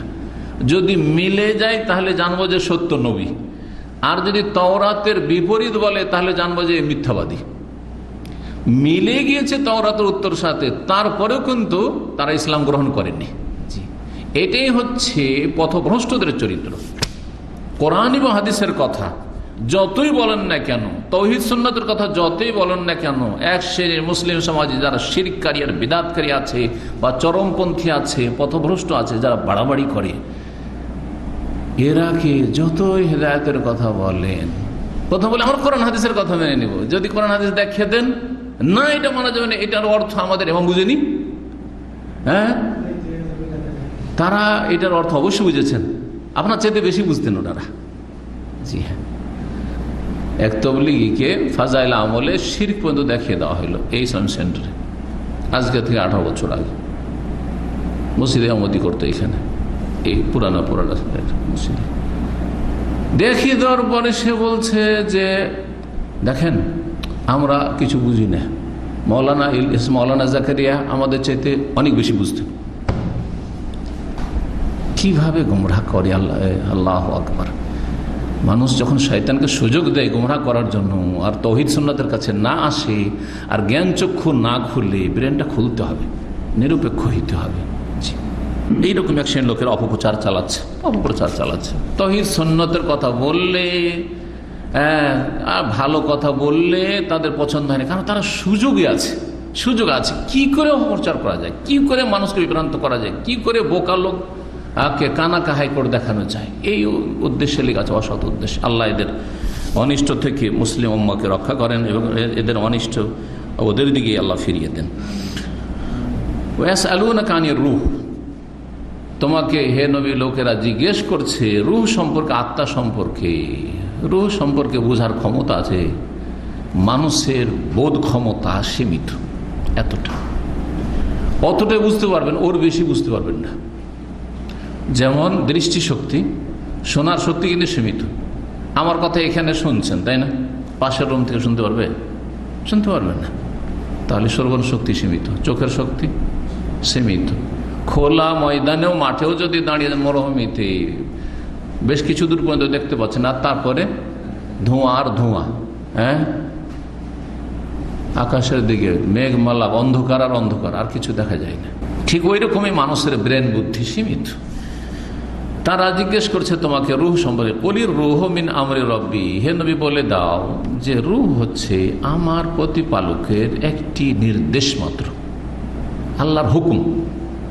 আল্লাহর হুকুমে সেটা সঞ্চারিত হয় মানবদেহে, আর আল্লাহর হুকুমে সেটা বেরিয়ে চলে যায়। কেমন করে বেরিয়ে গেল কিছুই বুঝছেন না। আরে সুস্থ লোক বসে থাকতে থাকতে, কথা বলতে বলতে, শুয়ে থাকতে থাকতে হঠাৎ করে লোকটি মারা গেল। কোনখান দিয়ে বেরোলো রুটা? কেমন ছিল রুটা? কারো বোঝার ক্ষমতা আছে? আল্লাহু আকবার। চোখের সামনে এরকম মৃত্যু দেখেছেন কি কেউ? না দেখেননি আপনারা? কারো মরণের দৃশ্যটা দেখেন নাই, যে ইন্তেকাল হচ্ছে, কিছু টের পাওয়া যাচ্ছে না। ওমা উতিতুম মিনাল ইলমি ইল্লা কালিলা, তোমাদেরকে সামান্যতম ইলম দেওয়া হয়েছে, সুতরাং এই সামান্যতম ইলম দিয়ে তোমার রূহ বুঝবে এটা বোঝা যাবে না। রূহ সম্পর্কে অনেকগুলি মতামত রয়েছে। কিছু গুমরাহদের মতামত রয়েছে, মতবাদ রয়েছে, আর কিছু রয়েছে উলামায়ে কেরামদের বিভিন্ন মতগুলি রয়েছে। কিন্তু আহলে সুন্নাত ওয়াল জামাতের মত হচ্ছে রূহ হচ্ছে জিসমুল লতীফুন, একটি সূক্ষ্ম বস্তু, আল্লাহর সৃষ্টি, যেটা মানুষের এই সীমিত জ্ঞান দিয়ে উপলব্ধি করা সম্ভব নয়। উদাহরণ দিয়েছেন কিছু উলামারা যে ফুল, কোন ফুলের সুগন্ধি আছে খুব বেশি? হ্যাঁ, গোলাপ ফুল, তাই না? গোলাপ ফুল না পদ্ম ফুল? গোলাপ ফুল। হ্যাঁ, কোনটাই ঘ্রাণ বেশি আছে? হ্যাঁ, গোলাপ ফুলের কথা বলি। গোলাপ ফুলে শুনছেন সুগন্ধি আছে, কিন্তু সুগন্ধি দেখতে পাচ্ছেন? হ্যাঁ, ছিঁড়ে টুকরো করে দেন, সুগন্ধিগুলো বের করবো, পারবেন? তো যেমন গোলাপ ফুলের ভিতরে সুগন্ধিকে এমনভাবে আল্লাহ মিশিয়ে সৃষ্টি করেছে যেটা আপনি দেখতে পাচ্ছেন না, কিন্তু নাকে যেহেতু সংহার শক্তি রয়েছে সেটা দিয়ে আপনি অনুভব করছেন, এতটুকু অনুভব করছেন, কিন্তু দেখতে পাচ্ছেন না, বুঝতে পারছেন না কোথায় আছে সুগন্ধিটা। ঠিক ওই রকমই হচ্ছে মানব দেহে যে রূহ আত্মা আছে, আত্মা, এটা সবাই বিশ্বাস করছেন। এই লোকটি মৃত, আত্মা নেই, আত্মা বেরিয়ে গেছে, আল্লাহু আকবার, কিন্তু কিছুই উপলব্ধি করছেন না যে কেমন করে আছে আর কেমন করে বেরোলো। আল্লাহু আকবার। মিন আমরি রব্বি, এটি একমাত্র রবের নির্দেশ। এই কথাই তাওরাতে, সেম কথা যা কোরআনে কারিমে নাযিল হচ্ছে মিন আমরি রব্বি, এই কথাই কিন্তু তাওরাতে মিলে গেছে। তারপরে ইহুদিরা ইসলাম নিয়ে আসেনি। আসহাবে কাহফ সম্পর্কে জিজ্ঞাসা করেছে, উত্তর দেওয়া হয়েছে। যুলকারনাইন সম্পর্কে, যে এক রাজা, এমন প্রতাপশালী রাজা ছিল, সারা বিশ্ব জয় করে ফেলেছিল। তখনকার যুগের বিশ্ব ছিল চায়না থেকে শুরু করে ইউরোপ পর্যন্ত। আমেরিকার হদিস ছিল না, আটলান্টিক একবারে তীর পর্যন্ত। হ্যাঁ, আটলান্টিকের পরে আমেরিকা, কানাডা, আর ব্রাজিল, তারপরে দক্ষিণ আমেরিকা ইত্যাদি। কিন্তু ইউরোপ পর্যন্ত, এদিকে পশ্চিম দিকে আর পূর্ব দিকে আপনার চায়না পর্যন্ত, উত্তর দিকে আপনার রাশিয়া পর্যন্ত, সাইবেরিয়া পর্যন্ত, আর দক্ষিণ দিকে আপনার তো ভারত মহাসাগর, বেশি তো নেই, তাই না? এমানের পরে, ভারতের পরে সবগুলির আধিপত্য কায়েম করেছিলেন তিনি, ছিলেন যুলকারনাইন। মুহাম্মদ সাল্লাল্লাহু আলাইহি ওয়াসাল্লাম যদি নবী হন তো অবশ্যই বলতে পারবেন। বলে দেওয়া হইল সূরা কাহফ, ওয়াসআলুনাকা আন যুলকারনাইন কুল সাআতুল আলাইকুম মিনহু যিকরা। এই যুলকারনাইনের উপদেশ তোমাদের সামনে আমি পড়ে শোনাচ্ছি, শোনো। তারপরে ঈমান নিয়ে আসলো না, হতভাগা এই জাতি। বলছেন ইমাম বুখারী রাহিমাহুল্লাহ, অধ্যায় এই ব্যাখ্যাগুলি করে দিলাম। বাবু কাউলিল্লাহি তাআলা, এই অধ্যায় হচ্ছে মহান আল্লাহর এই বাণী সম্পর্কে। ওমা উতীতুম মিনাল ইলমি ইল্লা কালিলা, হে মানব জাতি, তোমাদেরকে সামান্যতম জ্ঞান দেওয়া হয়েছে। সূরা ইসরা আয়াত নম্বর 85। হাদিসের বর্ণনাকারী আব্দুল্লাহ বিন মাসউদ রাদিয়াল্লাহু তাআলা আনহু, প্রখ্যাত সাহাবী, বলছেন, বাইনা আনা আমশি মান নবী সাল্লাল্লাহু আলাইহি ওয়াসাল্লাম ফি খারিবিল মদিনা, আমি এক সময় নবী সাল্লাল্লাহু আলাইহি ওয়াসাল্লামের সাথে মদিনার বিরান এলাকায় হাঁটছিলাম। মদিনার আশেপাশে যেসব বিরান এলাকা, পুরোনো যুগে বাড়িঘর ছিল, হয়তো এখন কিছু নেই, বিরান হয়ে পড়ে আছে। হাঁটছিলাম, চলছিলাম। আলা আসিবিন মাহু, তখন রাসূলুল্লাহ সাল্লাল্লাহু আলাইহি ওয়াসাল্লাম, তার কাছে একটি লাঠি ছিল, যে লাঠি তার ওপর ভর দিয়ে হাঁটছিলেন, লাঠি হাতে নিয়ে। ফামাররা বিনাফারি মিনাল ইয়াহুদ, একদল ইহুদিদের পাশ হয়ে অতিক্রম করলেন। ফাকালা বাযুহুম লিবাযিন, তখন তাদের কিছু লোকেরা অন্য লোকদেরকে বলল, সালুহু আনির রূহ, এ মুহাম্মদ সাল্লাল্লাহু আলাইহি সাল্লামকে রূহ সম্পর্কে, আত্মা সম্পর্কে জিজ্ঞেস করতো। ওয়াকালা বাযুহুম, আর তাদের কেউ আবার বলল, লা তাসআলুহু, জিজ্ঞেস করিও না, জিজ্ঞাসা করলে মন্দ হবে, জিজ্ঞাসা করলেই মন্দ হবে। যারা কট্টর তারা কিন্তু জিজ্ঞাসা করবে না, কট্টর তারা জিজ্ঞাসা করবে না। যারা গোঁড়া একেবারে অন্ধ, জিজ্ঞাসা করবে না। সেটা কথাই বলিস না রে, জাদু লেগে যাবে। হ্যাঁ, এর কথায় তাসির আছে। আমাদের সামনে বসে আছে এর ভাই, ও গিয়ে ভাইকে, পাক্কা তবলিগি, গোঁড়া তবলিগি, ওকে বলেছে, বারবার বলেছে, যার কমপক্ষে শোনেন তো আপনি, সিরাতুন নবীগুলো তো শোনেন, তফসিরগুলো তো শোনেন, আপনি আকীদা তাওহীদ এগুলো শুনবেন না। তবলিগ জামাত সম্পর্কে বলেছে, ওই সব শুনবেন না, ঠিক আছে। জামাত ইসলামীটা তো শোনেন, জামাত ইসলামী তো ঘোর বিরোধী তবলিগিরা, আর তাদের বিরোধিতায় হক অবশ্যই। হ্যাঁ, কারণ তাদের মধ্যে গুমরাহি, এদের মধ্যে গুমরাহি, যুলমাতুম বাযুহা ফাওকা বায, এদিকে অন্ধকার ওইদিকে অন্ধকার। তো না, শুনবো না। কেন শুনবো না? কথাতে তাসির আছে। উত্তর দিয়েছে, কথাতে তাসির আছে। হ্যাঁ, সেই কথা আমি প্রভাবিত হইতে পারি, ও শুনবই না, আমি প্রভাবিত হব না। আল্লাহু আকবার। কথা বুঝছেন? আমরা দাওয়াতি ময়দানে দেখেছি, অমুসলিমদেরকে দাওয়াত দিতে গেছি, ওর সাথে কথা বলছি, বোঝাচ্ছি আল্লাহ সম্পর্কে, পরকাল সম্পর্কে, ইসলাম সম্পর্কে, ইসলামের সৌন্দর্য সম্পর্কে। কোনো উত্তর করে না, কোনো উত্তর নেই, কোনো জিজ্ঞাসাও নেই, চুপ একবার। বুঝে নিলাম যে এ ওয়াকালু কুলুবুনা গুলফুন, আমার অন্তর ঢাকা, আবৃত।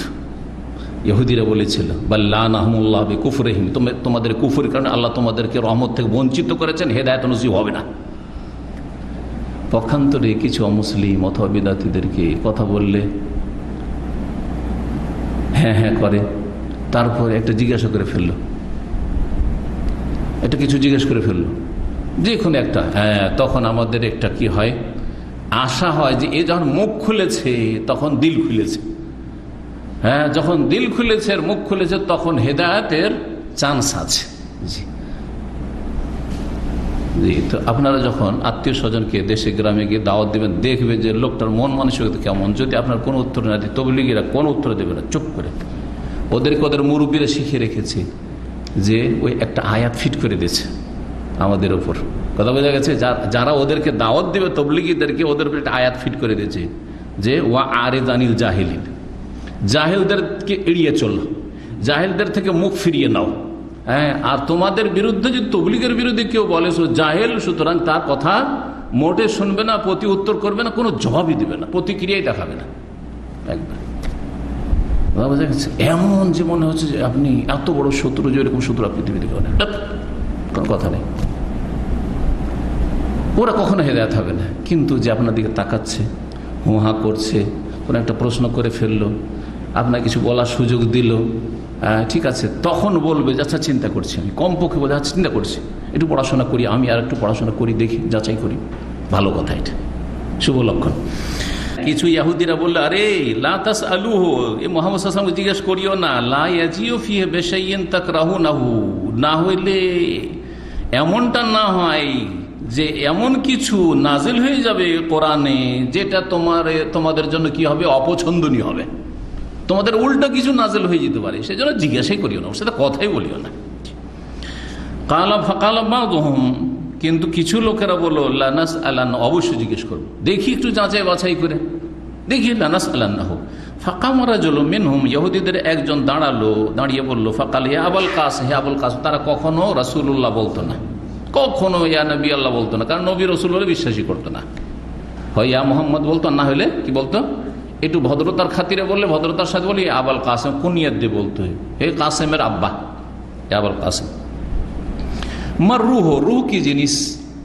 ফাসাকাতা, রাসূলুল্লাহ সাল্লাল্লাহু আলাইহি ওয়াসাল্লাম নীরব হয়ে গেলেন, নীরব হয়ে গেলেন। ফাকুলতু, যখন নীরব হয়ে গেলেন তখন আব্দুল্লাহ বিন মাসউদ বলছেন, আমি তখন বুঝতে পারলাম যে এখন ওহী আসবে। এখন কি হবে? ওহী আসবে, কারণ রাসূলুল্লাহ সাল্লাল্লাহু আলাইহি ওয়াসাল্লাম ওমা ইয়ানতিকু আনিল হাওয়া, নিজের পক্ষ থেকে একটিও কথা বলেন না। এখন যখন চুপ হয়ে গেছেন, তার মানে ওহী আসবে আর উত্তর অবশ্যই তিনি দেবেন। ফকুল, তো মনে মনে বললাম, ইন্নাহু ইউহা ইলাইহি, মনে মনে বললাম, কখনো কখনো মনে মনে বলাকেও কালা বলা হয়, কালা কুলতো, আমি মনে মনে বললাম যে তার প্রতি এখন ওহী করা হবে। ফাকুমতু, আমি দাঁড়িয়ে গেলাম, আমি দাঁড়াইলাম। ফালাম্মান জালা আনহু, যখন ওহী নেমে আসলো আর ওহীর অবস্থাটা দূরীভূত হইল। ওহীর সময় রাসূলুল্লাহ সাল্লাল্লাহু আলাইহি ওয়াসাল্লামের শরীরে একরকম প্রতিক্রিয়া হইতো, যেটা দেখলে বোঝা যেত।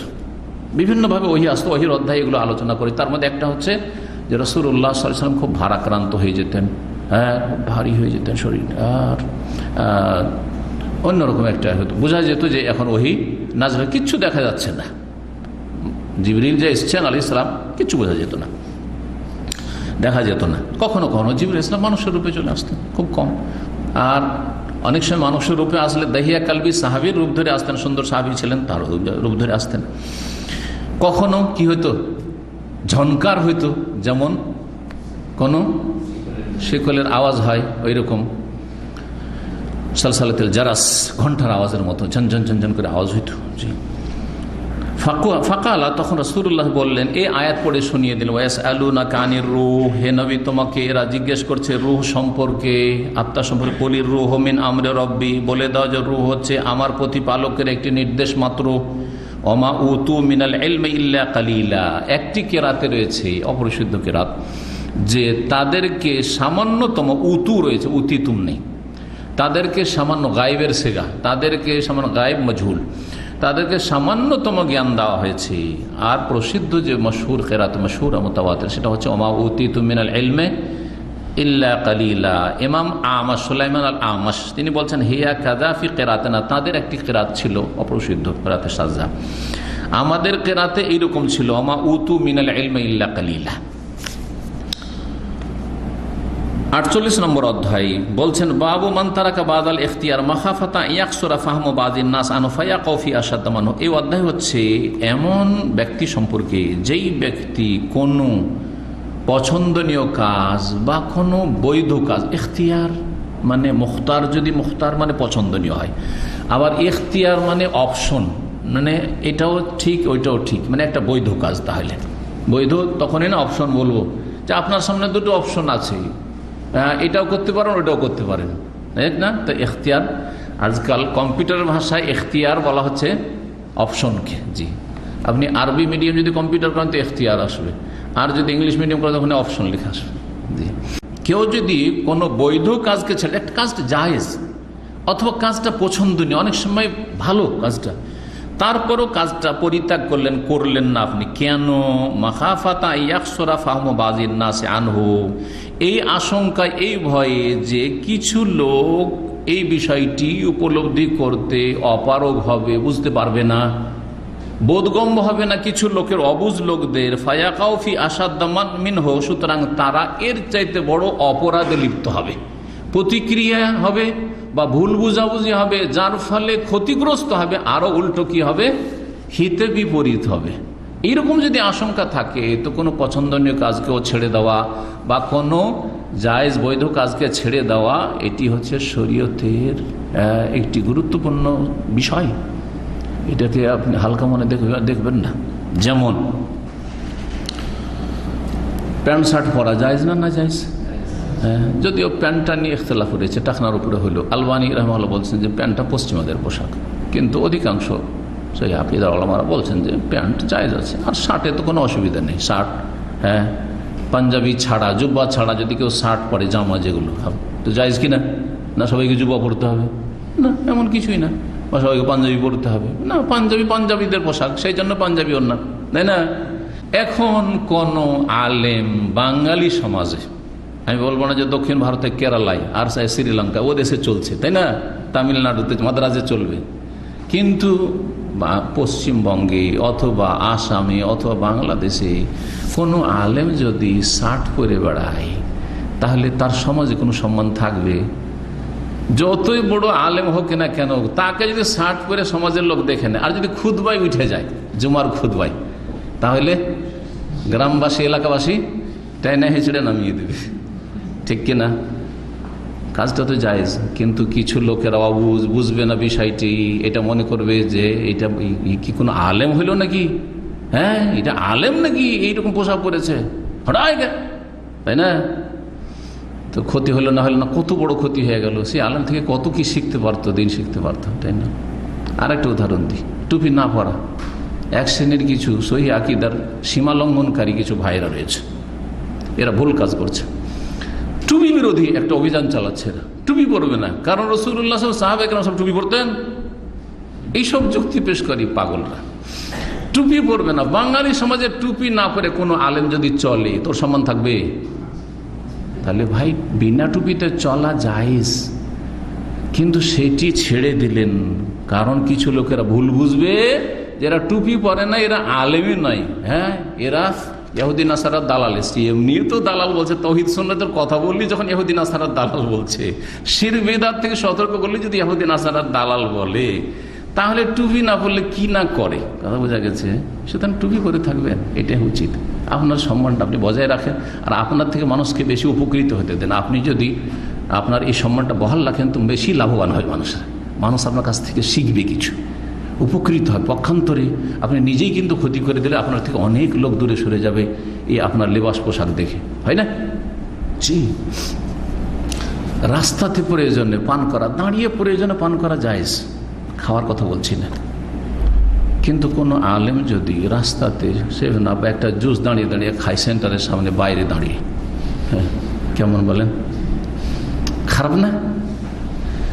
বসেই খায়, ও সিঁড়িখানে বসে আছে, অনেকে বসে থাকছে, খায় না, এমনি যদি বসে থাকে, আমাদের মতো লোক বাজুদ যে কোনো আলেম, আমাদের বলিয়ে না এমনি কোনো আলেম, এটা দাঁড়িয়েওয়ালা মানুষ, আপনারাও যদি ওই সিঁড়িখানে বসে থাকেন ইসলামী সেন্টার গেটের নিচে, তো এটা ভদ্রতা না অভদ্রতা? অভদ্রতা, অভদ্রতা, এটা বোঝা গেছে? শোভা পায় না, বেমানান। তো এই বিষয়টি সবসময় মনে রাখতে হবে। আর যদি আপনার কোনো কাজ এটা হওয়া উচিত, কিন্তু এই কাজটি করতে গেলে এর চেয়ে বড় ক্ষতি হবে, তখন সেটা থেকেও বাঁচতে হবে। আর একটা মাসলা ওইখানে জানেন, রাসূলুল্লাহ সাল্লাল্লাহু আলাইহি ওয়াসাল্লাম অবমাননা করেছে, আমাদের মন চাইছে অনেক কিছু করার, কিন্তু কোনো কিছু করলে তার পরিণতি ভালো না, তার পরিণতি ভালো না। তাহলে করবেন না ছাড়বেন? আপনি ইসলামের ক্ষতি করতে চান, মুসলিমের ক্ষতি করতে চান, সুতরাং এমন কিছু করবেন না যেটাতে ইসলাম মুসলিমদের ক্ষতি হয়। বাংলাদেশে থেকে অথবা পাকিস্তানের থেকে আপনি প্রতিক্রিয়ায় একটা চার্চের ক্ষতি করে দিলেন। কিসের জন্য? যে খ্রিস্টান রসুল অবমাননা করেছে। এটা ভালো করলেন না মন্দ করলেন? মন্দ করলেন। ওই ফ্রান্সের লোকগুলি যে বাস করছে মুসলিম, ওদের কি দশা হবে? ওখানে যে মসজিদগুলো রয়েছে সেগুলির কি অবস্থা হবে? বরং পুরো ইউরোপে বা সংখ্যালঘু যেখানে মুসলিম আছে তাদের কি করলেন আপনি? ভালো করলেন না সর্বনাশ করলেন আপনি? কিন্তু এই কথাগুলি বুঝতে হইলে ঠান্ডা মেজাজ লাগবে, দিনের ফিকহ লাগবে, জ্ঞান লাগবে। আবেগী বোকা লোক হলে চলবে না। মূর্খদের দ্বারা ইসলামের কোনোদিন খেদমত হয়নি। জ্ঞান অর্জন করতে হবে দিন সবার। এই জন্য এলেম শিখা আগে ফরজ। এলেম শিখে কতটা করলে আমি ইসলামের ফায়দা করে দেবো, আমার মুসলিম ভাইদের উপকার করে দেবো, রাসূলুল্লাহ সাল্লাল্লাহু আলাইহি ওয়াসাল্লামের নিয়ে আসা দিনের উপকার করবো, এটা দেখতে হবে আমাদেরকে। জি, আল্লাহ যেন তৌফিক দান করেন বুঝার। কোন হাদিস, আসওয়াদ বিন ইয়াজিদ রাদিয়াল্লাহু তাআলা আনহু তিনি বলছেন, কালা লিজ ইবনু জুবাইর, আব্দুল্লাহ বিন জুবাইর রাদিয়াল্লাহু তাআলা আনহু আমাকে বললেন, কানাত আয়েশা তো তুসিরু ইলাইকা কাসীরা, আয়েশা রাদিয়াল্লাহু তাআলা আনহা তোমাকে অনেক গোপন কথা বলতেন। অনেক গোপন কথা মানে বিশেষ বিশেষ কথা, হাদিসেরই কথা, কিন্তু সেগুলি বলতেন। ফামা হাদ্দাসাত কাফিল কাবা, কাবা সম্পর্কে তোমাকে কি তিনি হাদিস বর্ণনা করেছেন একটু শোনাও তো দেখি। কাবা সম্পর্কে কিছু কি শুনিয়েছেন? আব্দুল্লাহ বিন জুবাইর রাদিয়াল্লাহু তাআলা আনহু মক্কার খলিফা হয়েছিলেন কয়েক বছরের। জি, আব্দুল্লাহ বিন মালিক বিন মারওয়ানের যুগে, হাজ্জাজ বিন ইউসুফ জালেমের যুগে, যখন বাসরার গভর্নর ছিল হাজ্জাজ বিন ইউসুফ, সেই যুগে। ফাকুলতু, তো তখন আমি বললাম, আসদ বলছেন, কালাতলি আমাকে বলেছেন, কালান নবী সাল বলছে, হে আয়েশা, ইয়া আয়েশা, লাউলা কওমুকি হাদিসু আহদিহিম বেকুফরিন, কালা ইবনে জুবাইর বেকুফরিন, যদি তোমার জাতি মানে কুরাইশরা, আয়েশা রাদিয়াল্লাহু তাআলা কুরাইশ বংশ, আবু বকর সিদ্দিক রাদিয়াল্লাহু কুরাইশ বংশেরই, তোমার জাতি মানে কুরাইশ বংশের লোকেরা যদি সবে মাত্র কুফরি থেকে উঠে না আসতো, মানে নিউ মুসলিম না হইতো, ভাব অর্থ হচ্ছে তোমার জাতিরা যদি নিউ মুসলিম না হইতো। অধিকাংশ কুরাইশরা মক্কা বিজয়ের দিন ইসলাম গ্রহণ করেছে, মেজরিটি, অল্প কিছু লোক ইসলাম গ্রহণ করেছিল তার আগে। তো যদি তোমার জাতি নিউ মুসলিম না হইতো, লানাকালতুল কাবা, তাহলে কাবাকে আমি ভেঙে ফেলতাম, কাবাকে কি করতাম? ভেঙে ফেলতাম। ফাজআলতুলাহা বাবাইন, তারপরে তার দুটো দরজা আমি তৈরি করতাম। বাবান ইয়াদখুলুন নাসু, একটা দরজা দিয়ে লোকজন প্রবেশ করতো কাবা ঘরে, ওয়া বাবান ইয়াখরুজুন, আর আরেকটি দরজা দিয়ে বেরিয়ে যেত, একটা পূর্ব দিকে একটা পশ্চিম দিকে। এখন পূর্ব দিকে শুধু দরজা আছে, একটা দরজা আছে। ফাফআলাহু ইবনু জুবাইর, সুতরাং এইটি আব্দুল্লাহ বিন জুবাইর রাদিয়াল্লাহু তাআলা আনহু খলিফা সাহাবী তিনি করেছিলেন। কিন্তু হাজ্জাজ বিন ইউসুফ জালেম যখন উমাইয়া বংশের খেলাফত আমলে মক্কার ওপর হামলা করলো আব্দুল্লাহ বিন জুবাইর রাদিয়াল্লাহু তাআলা আনহুকে দমন করার জন্য এবং তার কাছ থেকে খেলাফত ছিনিয়ে নেওয়ার জন্য, সেই সময় আব্দুল্লাহ বিন জুবাইর রাদিয়াল্লাহু তাআলা শহীদ করলো। আর যেহেতু আব্দুল্লাহ বিন জুবাইর তাদের প্রতিদ্বন্দ্বী, তিনি এই সুন্নতি কাজটি, ভালো কাজটি করেছেন, বরদাস্ত আর করল না। এই জালেম কি করলো? যে না, আগে যেমন ছিল তেমন করে রাখবো। আব্দুল্লাহ বিন জুবাইর রাদিয়াল্লাহু তাআলা আনহু দুটো কাজ করেছিলেন। একটি কাজ হচ্ছে এক দরজার জায়গায় দুই দরজা, কারণ রাসূলুল্লাহ করতে পারেননি, নিউ মুসলিমরা মুরতাদ হয়ে যাবে। আরে আমাদের ধর্ম তো ধ্বংস করলো 360টা মূর্তি তো ধ্বংস করলো মোহাম্মদ, আরে কাবাকেও ধ্বংস করে দিল। বুঝছেন না? আপনি বেদাতি এলাকাতে কোন একটা মসজিদ ভেঙে দেন, যে ছোট্ট মসজিদ, এটা চলবে না, একটা বড় মসজিদ আমরা তৈরি করছি, আর ভেঙে যদি এমনি ওইখানে অন্য কিছু করে দোকানপাট করে দেন, আপনার সাথে ফিতনা ফাসাদ লাগিয়ে দেবে। কারণ তাদের ধারণা মসজিদের জায়গায় কিয়ামত পর্যন্ত মসজিদ থাকতে হবে, যদিও সেটা আবশ্যক নাই। কথা বোঝা গেছে না? তাহলে এখানে আপনাকে হিকমা অবলম্বন করতে হবে। যদি দেখেন যে একটা প্রতিরোধ হইতে পারে, একটা ফিতনা ফাসাদ হইতে পারে, তাহলে ওখানে হয় মসজিদ রেখে দেন, ছোট্ট একটা অক্তিয়া মসজিদ রেখে দেন, একটু দূরে একটা জুমা মসজিদ করেন, বড় করে করেন। কথা বোঝা গেছে না? এইসব হিকমা জরুরি। তার এই মাসআলা থেকে আমাদেরকে অনেক মাসাইল আমরা শিখতে পারি আমাদের দৈনন্দিন জীবনে। যে আব্দুল্লাহ ইবনে জুবাইর রাদিয়াল্লাহু আনহু দুটো কাজ করেছে। একটা হচ্ছে যে দুটো দরজা করেছিলেন, কারণ রাসূল সাল্লাল্লাহু আলাইহি ওয়াসাল্লাম এটার আকাঙ্ক্ষা করেছিলেন কিন্তু করতে পারেননি। একটা বাধা ছিল, আশঙ্কা যে নিউ মুসলিমরা মুরতাদ না হয়ে যায়, আবার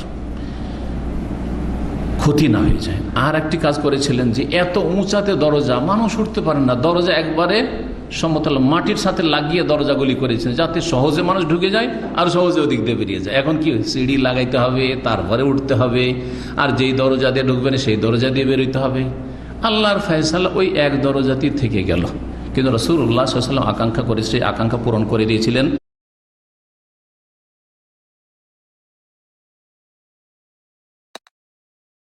এই খলিফা প্রখ্যাত সাহাবী আব্দুল্লাহ ইবনে জুবাইর, সাহাবীর ছেলে সাহাবী রাদিয়াল্লাহু তাআলা আনহু, এবং আসমা বিনত আবি বকরের ছেলে, তার মায়ের নাম আসমা, আবু বকর সিদ্দিক রাদিয়াল্লাহু তাআলা আনহার ছেলে। আর আবু বকর সিদ্দিক রাদিয়াল্লাহু তাআলা তিনি কি হয়েছেন? নাতি, মেয়ের ঘরের নাতি। জি, আশা করি বুঝতে পেরেছেন এখান থেকে, হ্যাঁ, যে এই কাজটি প্রশংসনীয় ছিল, ভালো ছিল। তারপর রাসূলুল্লাহ সাল্লাল্লাহু করতে পারেননি যে দুটো দরজা করে দিই, করতে পারেননি, জি, বা করেননি, ছেড়ে দিয়েছিলেন। ৪৯ নম্বর অধ্যায়, বাবু মান খাসসা বিল ইলমি কওমান দুনা কওমিন কারাহিয়াত আল্লা ইয়াফহামু। এই অধ্যায় হচ্ছে এমন ব্যক্তি সম্পর্কে যেই ব্যক্তি কিছু লোককে বিশেষ কোনো এলেম দিলেন, শিখালেন, অন্য লোকদেরকে শিখালেন না। কি জন্য? খাস খাস লোককে, স্পেশাল কিছু ছাত্রকে শিখাইলাম, সবার জন্য এটা ওপেন না, এই দার্সটা ওপেন না, এটা স্পেশাল কোর্স যদি আমরা করি, এই মাসলা ইস্তেমাত হবে। একটা কোর্স যেমন এতে করেছিল আমাদের দায়ী ভাইয়েরা, এই আলহাসাতে ডাক্তার ইঞ্জিনিয়ারদের জন্য একটা কোর্স, ধরেন এই মাসালা জায়েজ কিনা, জায়েজ, এমনি জায়েজ, যে আমরা ওদের জন্য, যেহেতু ওরা এইভাবে আসছে না, ওদের জন্য একটা স্পেশাল কোর্স করলাম, জায়েজ। যদিও সেটাকে আমি ব্যক্তিগত পছন্দ অত করি না,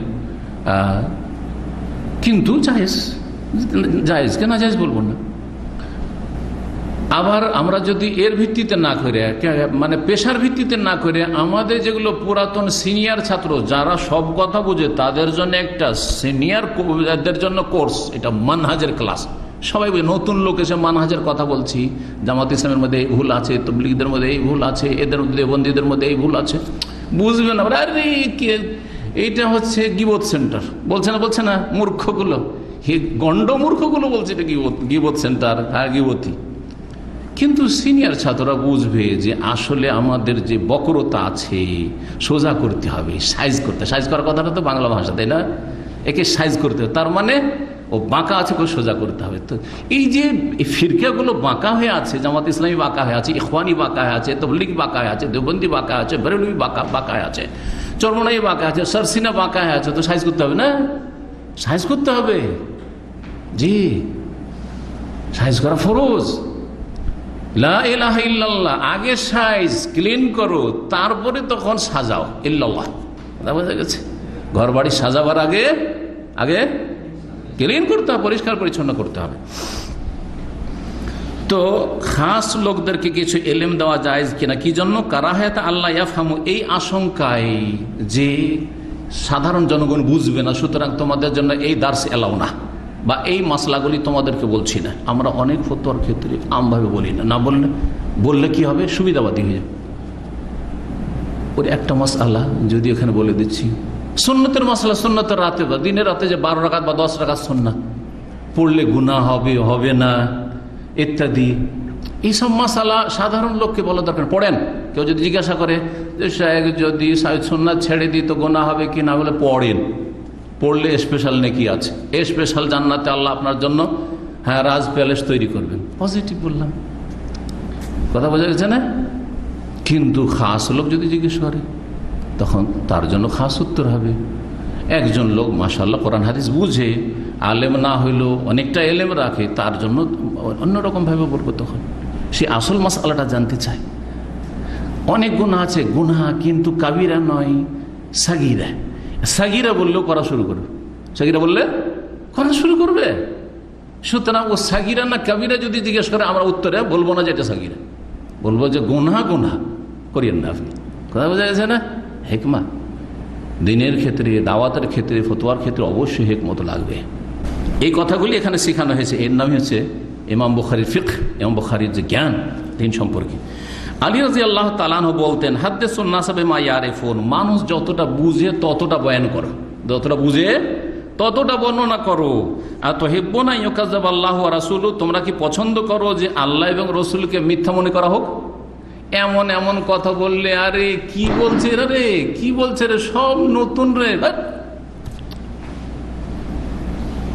এই জন্য এই সৌদি আরবে 22 বছর আগে প্রথম যখন দাওয়াতের কাজ শুরু করি, বিভিন্ন ক্যাম্পে যাই। ওই প্রথম ক্যাম্পে গিয়েছি জামেলে আর এমামাতে। ওদের কাজই ছিল এই হুজুর কেমন, আমাদের না অন্যদের, কি দিয়ে জানতে হবে? হুজুর নিয়াত পড়া চলবে কিনা, হুজুর মিলাদ করা চলবে কিনা, কথা বোঝা যাচ্ছে না?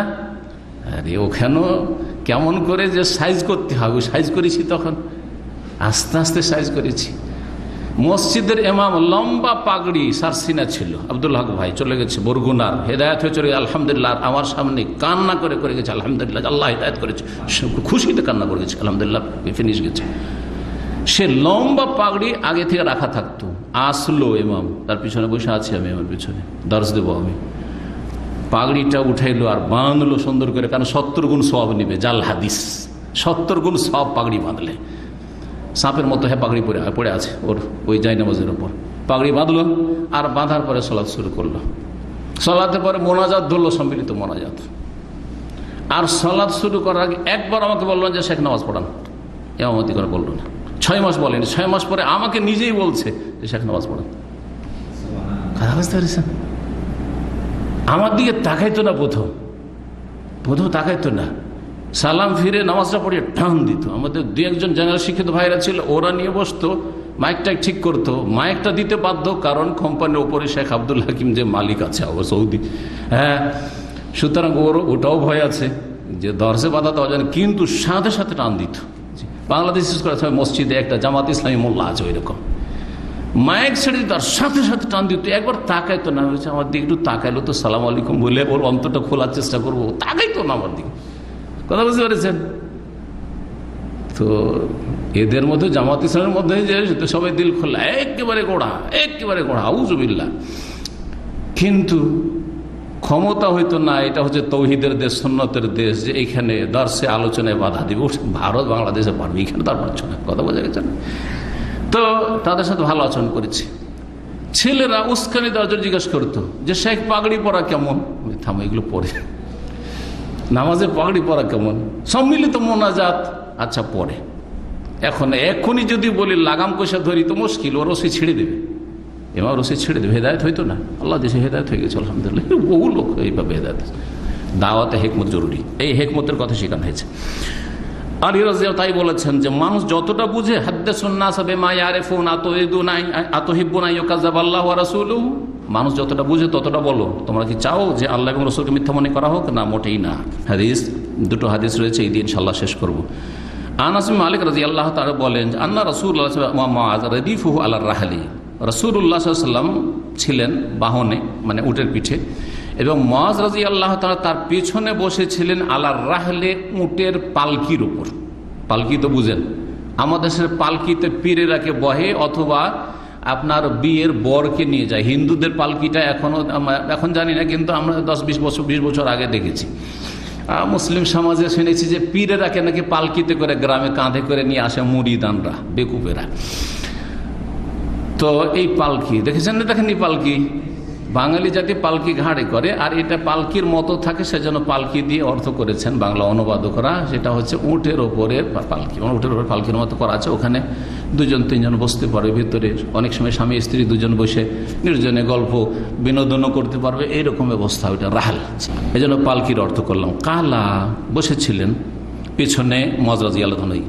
ইয়া মুআয বিন জাবাল, হে মুআয বিন জাবাল, কালা লাব্বাইক ইয়া রাসূলুল্লাহ ওয়া সাদাক, ইয়া রাসূলুল্লাহ হাজির রয়েছি এবং আপনার সাহায্যের জন্য প্রস্তুত রয়েছি। সালাসান, 3বার করে বললেন, 3বার করে রাসূলুল্লাহ সাল্লাল্লাহু আলাইহি ওয়াসাল্লাম বলছেন ইয়া মুআয বিন জাবাল, তিনি বলছেন লাব্বাইক ইয়া রাসূলুল্লাহ ওয়া সাদাক, লাব্বাইক ইয়া রাসূলুল্লাহ ওয়া সাদাক, এইভাবে কালা মা মিন আহাদিন ইয়াশহাদু আল্লা ইলাহা ইল্লাল্লাহ ওয়া আন্না মুহাম্মাদার রাসূলুল্লাহ সিদকাম মিন কলবিহি, যে কোনো ব্যক্তি যদি সাক্ষ্য প্রদান করে যে আল্লাহ ছাড়া কোনো সত্য মাবুদ নেই এবং মুহাম্মদ সাল্লাল্লাহু আল্লাহ রসুল, সিদকাম মিন কলবিহি, নিজের অন্তরের সততার সাথে, অন্তরস্থল থেকে, অন্তরে কোনো ভেজাল যেন না থাকে, ইখলাসের সাথে যদি বলে, ইল্লা হারামাহুল্লাহ আলান নার, তাহলে আল্লাহ তাকে জাহান্নামের উপর হারাম করে দিবেন।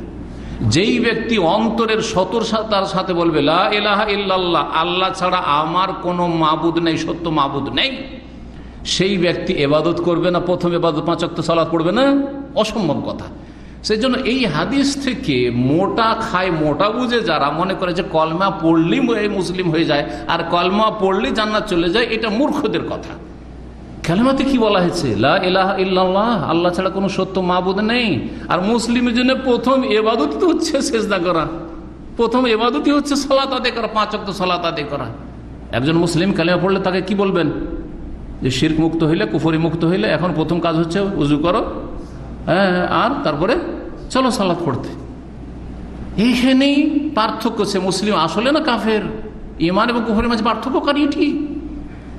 সুতরাং বেনামাজি জান্নাতে যেতে পারবে না, বেনামাজি মুসলিম থাকে না, এটি হচ্ছে সঠিক মত। জি, কমপক্ষে সর্বনিম্ন ইবাদত দেখাইতে হবে, তা হচ্ছে 5 ওয়াক্ত 17 রাকাত নামাজ, 17 রাকাত সালাত। তার বেশি পড়ুক আর নাই পড়ুক জান্নাতে যাবে, কিন্তু 17 রাকাত না পড়লে নাজাত পাবে না, মুসলিম থাকবে না। ভালো করে শুনে রাখেন, সিদকাম মিন কলবি, অন্তরের সততার সাথে। এমনি শুধু মুখে লা ইলাহা পড়ার কোনো ফজিলতের কথা বলা হয়নি। ইল্লা হারামাহুল্লাহু আলান নার, তাহলে আল্লাহ তাকে জাহান্নামে হারাম করে দিবেন। কালা ইয়া রাসূলুল্লাহ, আল্লাহ রাসূল, আফালা উখবিরু বিহিন নাস, তাহলে কি মানুষকে এই কথাটি জানিয়ে দেব, জানিয়ে দিই সুসংবাদ, মানুষ খুশি হবে, ফায়াস্তাবশিরু, তারা আনন্দিত হবে। কালা, তখন রাসূল বললেন মানুষ ভুল বুঝবে, তখন আর সুন্নত নফল ইবাদত বন্দেগী বাদ দিয়ে দিবে, হ্যাঁ, তখন বেশি বেশি সিয়াম পালন করা বাদ দিয়ে দিবে, মনে করো যে ফরজটা আদি করলেই হইল, হ্যাঁ, তখন দান খেরাত করা বাদ দিয়ে দিবে, হ্যাঁ, জনকল্যাণমূলক কাজ বাদ দিয়ে দিবে। না, এটা উদ্দেশ্য না, মানুষ করুক, আরো বেশি বেশি কাজ করুক, আমল করুক। আফালা উখবিরুন নাস, বলে দেবো কি না, বলছেন কালা ইযান ইয়াত্তাকিলু, তুমি যদি বলে দাও তাহলে তো তারা এর ওপর আস্থা ভরসা করে নেবে যে লা ইলাহা ইল্লাল্লাহ তাওহীদ ঠিক আছে আর ফরজ ইবাদত বন্দেগী সালাত ঠিক আছে, বাস। বরং এখনকার মূর্খরাকে শুধু যদি লা ইলাহা ইল্লাল্লাহর ফজিলত বলেন আর লা ইলাহা ইল্লাল্লাহর শর্ত, লা ইলাহা ইল্লাল্লাহর দাবি, হ্যাঁ, যদি না বয়ান করেন এবং লা ইলাহা ইল্লাল্লাহ ভঙ্গকারী বিষয়, ঈমান ভঙ্গকারী বিষয়গুলি যদি না বয়ান করেন, তো কবর মাজার সিজদা করেও আর শিরক কুফরি করেও আর শুধু কালেমা পড়ে, নামাজ না পড়েও শুধু কালেমা পড়ে মনে করবে যে জাহান্নাম হারাম, জান্নাত ফরজ, তাই না? ভুল বুঝবে। সুতরাং ভালো করে বুঝাইতে হবে মানুষকে। ও আখবারা বিহা মুআজ, কিন্তু হাদিস তো রাসূল সাল্লাল্লাহু আলাইহি ওয়াসাল্লামের, লুকিয়ে রাখা তো সারা জীবন যাবে না, তখন সবাইকে বললেন না, আম জনগণকে বললেন না, কিন্তু খাস লোকদেরকে অবশ্য জানিয়ে দিতে হবে, যাতে করে হাদিসটা কিয়ামত পর্যন্ত সংরক্ষিত থাকে আর মানুষের কাছে পৌঁছে যায়, নাহলে আলেমের কাছে পৌঁছিত না। এই হাদিস যদি মুআজ রাদিয়াল্লাহু আনহু না বয়ান করতেন তাহলে আমাদের কাছে এই হাদিস পৌঁছিত না, ঠিক কিনা? সেই জন্য বলছেন আখবারা বিহা মুআজ রাদিয়াল্লাহু তাআলা আনহু, সে হাদিসটি জানিয়ে দিয়েছিলেন ইনদা মওতিহি, তার ইন্তেকালের সময়, তাসমান, ইন্তেকালের সময়। তাহলে সবাই থাকে না, জনগণ থাকে না, খাস খাস লোক, হ্যাঁ, বিশিষ্ট লোকেরা ছিলেন বা বাড়ির লোকেরা ছিলেন। তাসমান, পাপ থেকে, গুনাহ থেকে বাঁচার জন্য, গুনাহ থেকে আত্মরক্ষার জন্য। এলেম গোপন করা যে কাবিরা গুনহা, কঠোর শাস্তি রয়েছে, লানত হবে এর থেকে। উলাইকা লানহুমুল্লাহু লানান নাইরুন। আরেকটি হাদিস 129 নম্বর হাদিস, আনাস রাদিয়াল্লাহু তাআলা আনহু থেকে বর্ণিত এই হাদিসটিও বলছেন, জোকের আলী, আমার কাছে বলা হয়েছে, আন্নান কারালে মুআজ রাদিয়াল্লাহু তাআলা আনহুকে নবী সাল্লাল্লাহু আলাইহি ওয়াসাল্লাম বলেছিলেন। ওই হাদিসটাই হয়তো অন্য ভাষা দিয়ে এসছে, অথবা আরেকবারও বলতে পারেন এইভাবে, মাল্লাকি আল্লাহ লা ইউশরিকু বিহি শাইআন দাখালাল জান্নাহ, যেই ব্যক্তি আল্লাহর সাথে সাক্ষাৎ করবে এমত অবস্থায় যে আল্লাহর সাথে কোনো কিছুকে শরিক করেনি, দাখালাল জান্নাহ, সে জান্নাতে যাবে। তাহলে এর বিপরীত, যে আল্লাহর সাথে সাক্ষাৎ করবে শিরক করা অবস্থায়, সেই ব্যক্তি দাখালান নার, জাহান্নামে যাবে। এইটা মুআজ রাদিয়াল্লাহু আনহু নিজের পক্ষ থেকে বলতেন, যে নবী সাল্লাল্লাহু আলাইহি ওয়াসাল্লাম বলেছেন যে শিরক মুক্ত হয়ে কেউ যদি থাকতে পারে, আর শিরক মুক্ত হওয়ার সাথে সাথে এটা নেগেটিভ হলো, পজিটিভ থাকতে, ওয়াবুদুল্লাহ ওয়ালা তুশরিকু বিহি শাইআ, আল্লাহর ইবাদত করো, শিরক করিও না। এই দুটো যদি ঠিক থাকে দাখালা জান্নাহ, জান্নাতে প্রবেশ করবে। ফাকালা, মুআজ বললেন, আফালা উবাশশিরুন নাস, লোকজনকে জনগণকে কি ব্যাপক হারে আমি এই সুসংবাদটি দিয়ে দেব? কাল, আল্লাহ রাসূল বলেন, না না, ইন্নী আখাফু, আমি আশঙ্কা করছি, ভয় করছি, আইয়াত্তাকিলু, এই কথার ওপর ভরসা করে নিবে আর ভালো ভালো সুন্নত মুস্তাহাব নেক আমলগুলি মানুষ ছেড়ে দেবে বা মানুষ গাফিল উদাসীন হয়ে যাবে, গাফিল হয়ে যাবে। না না, মানুষকে আমল করতে দাও, কারণ আমলের মাধ্যমে কি হবে? আল্লাহর রহমত হবে। আমলের মাধ্যমে মানুষ অগ্রগামী সাবেকুন সাবেক, দুনিয়াতে যে যত বেশি আমলে এগিয়ে থাকবে জান্নাতেও তত বেশি এগিয়ে থাকবে এবং উচ্চ মর্যাদায় থাকবে। আল্লাহ রাব্বুল আলামিন আমাদেরকে বোঝার তৌফিক দান করেন এবং তাওহীদ প্রতিষ্ঠার সাথে সাথে যাবতীয় ভালো আমল করার তৌফিক দান করেন এবং যাবতীয় পাপাচার থেকে, অন্যায় কথা কাজ থেকে আল্লাহ আমাদেরকে বেঁচে থাকার তৌফিক দান করেন। সুবহান রাব্বিকা রাব্বিল ইজ্জাতি আম্মা ইয়াসিফুন ওয়া সালামুন আলাল মুরসালিন ওয়ালহামদুলিল্লাহি রাব্বিল আলামিন।